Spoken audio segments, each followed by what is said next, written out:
Welcome back, my nerders. I know I have been gone for a long time, but I do have an excuse. Check out the super cool new background. I'm so excited. I think it's super cool, and pretty much that's counts. Anyway, if you are new here, I don't do makeup because I just can't be bothered. And I don't pretend to have all this crap memorized, so I'll be using my notes. We combine history and true crime and nerd out. So welcome to Nerder with your super cool host. Me. I'm the super cool, you know what, just cue the intro.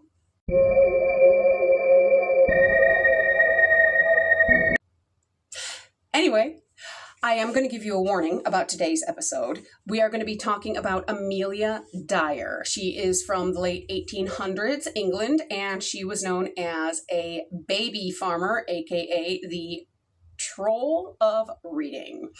And we do talk about the murder of infants. So I've kept the details as minimal as possible because even I think this is really creepy.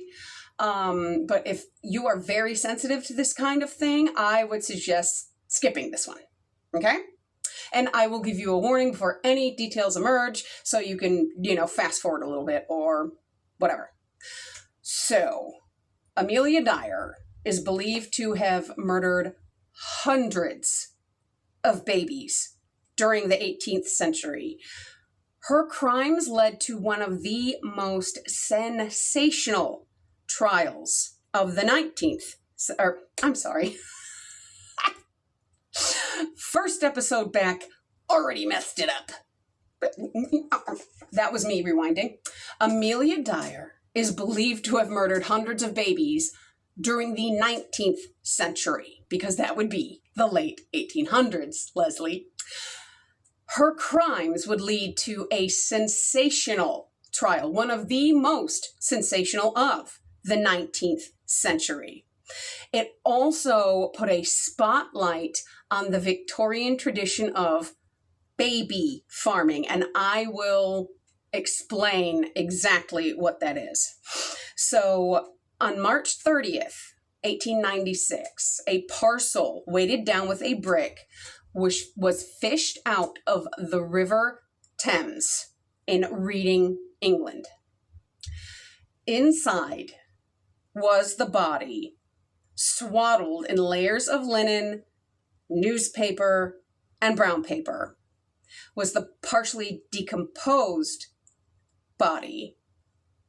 This is where, sorry, I should have said it a little bit earlier, but this is where we're getting a little graphic, and this is as graphic as it gets, guys.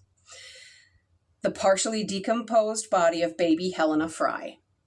White tape had been wound around her neck with a knot under the left ear. It was a gruesome discovery, but one which would lead detectives to unravel one of the worst crimes of the 19th century and find one of the most notorious serial killers of the 19th century. Born in 1837, Dyer had a difficult childhood, and she was the focus of her mentally disturbed mother. As an adult, she became a nurse, but instead of healing the sick, she chose a path that was quite the opposite. Baby farming was a practice in Victorian England. Fueled by desperate single mothers and their perceived immorality, they really couldn't get jobs. They couldn't even get jobs in the workhouse. Their options were limited to prostitution, starvation, or quietly getting rid of said baby. So, baby farmers would often offer to take the children off their hands at a price, offering them a better future, which was usually not the case. This was the world Amelia Dyer decided to become a part of. recently widowed and with a daughter to support, which makes this even creepier, by the way. This woman had a child of her own that she needed to support. She learned of the practice from a colleague, from another nurse. In 1869, she began advertising in local papers. Married couple with no family would adopt healthy child, nice country home, 10 pounds. But instead of providing a safe and loving home, she would take the child for a fee and then murder them, either by starvation, drugging them with a opioid or an opiate-laced cocktail known as Mother's Friend, or by strangling them. The social conditions within Victorian England appeared to have helped Dyer get away with her grim business for almost 30 years. You know how many babies this woman had access to and killed in 30 years? I don't even want to think about it. With high infant mortality rates, the authorities didn't really investigate because they didn't even take notice of early infant deaths. Dyer traveled from her homes in Bristol and Reading, England, as far as Liverpool and Plymouth, charging between $8 and $80, equivalent to $80 to $1,000, or I'm sorry, $1,000 to $8,000 roughly by today's standards. That was for her services. Most babies died within days or even hours of her care, according to various historians. Now, her luck briefly ran out in 1879 when doctors became skeptical over the number of deaths certified in her care, and she was sentenced to a whole 6 months of hard labor. Awesome. Sadly, that wasn't enough to deter her or stop her from doing what she was doing. She just decided to switch up her MO.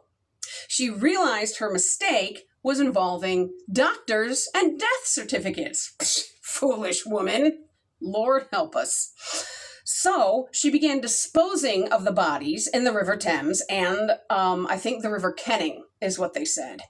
But that is what eventually led to her downfall. When Helena Fry's body was fished from the water, Detective Constable James Beatty Anderson examined the packaging and spotted a clue. The packaging bore a Midland Railway stamp, dated 24 October 1895, and was marked Bristol Temple Meads. More importantly, he could make out the smudged name and address of a Mrs. Thomas, 26, of Piggott's Road, Caversham. Now, unfortunately for Dyer, that was her married name and former address. Now, they do say every criminal, no matter how good they think they are, eventually screws up and makes a mistake. The search for a murderer took him to the town where neighbors told him she had moved to Kensington Road in Reading. When he arrived, he found piles of baby clothes. He found receipts from advertisements in various newspapers from all across the country. White edging tape identical to that found around baby Fry's neck was also uncovered. And on the 3rd of April, 1896, 4 days after the body was discovered, Dyer was arrested and charged with having feloniously killed a child. 6 more babies were found after the Thames and the Kennet, it was the Kennet River, were dredged, all with the same tape around their necks. Fast forward to her trial.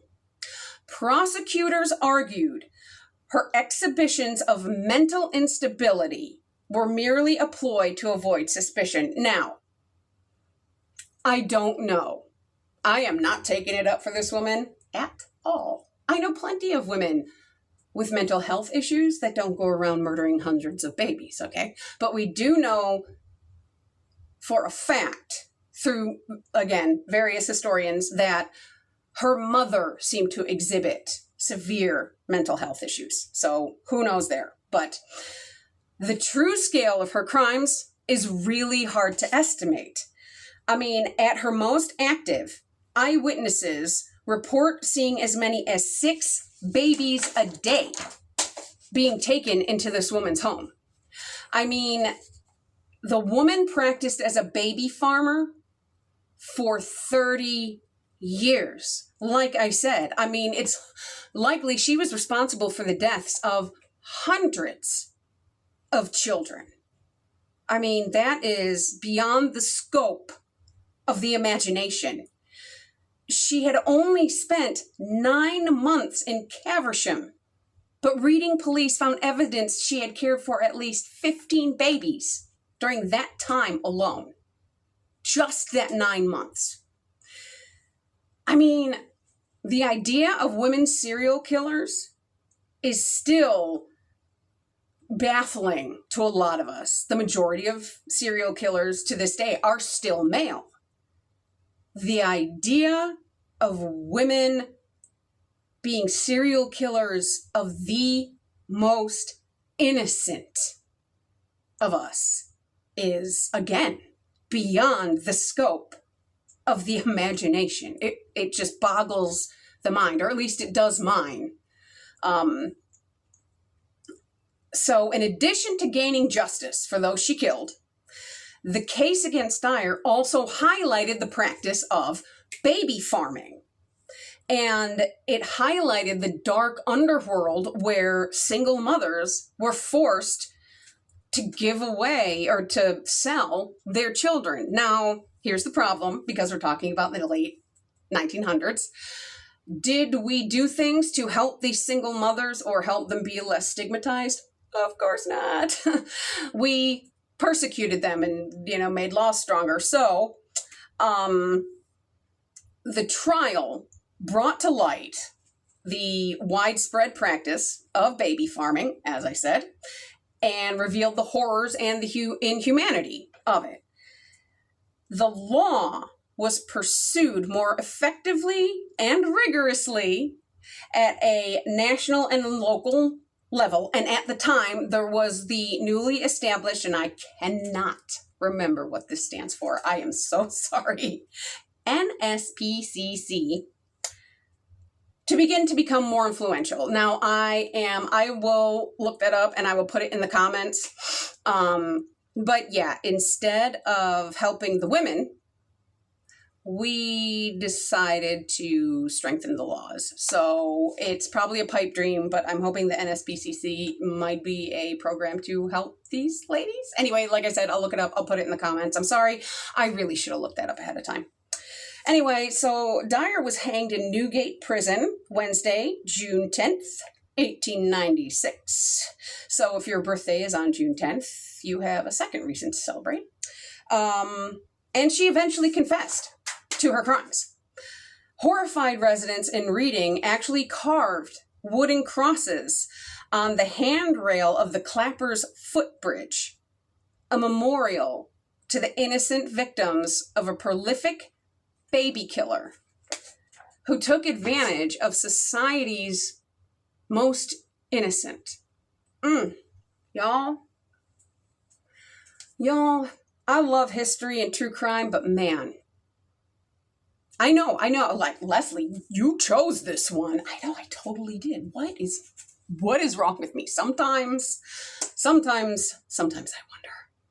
Anyway, if you like messed up stuff like this, I mean, not necessarily like this, but like, you know exactly what I mean. Anyway, stab that like button. Go ahead and subscribe. And until next time, stay safe out there, my friends.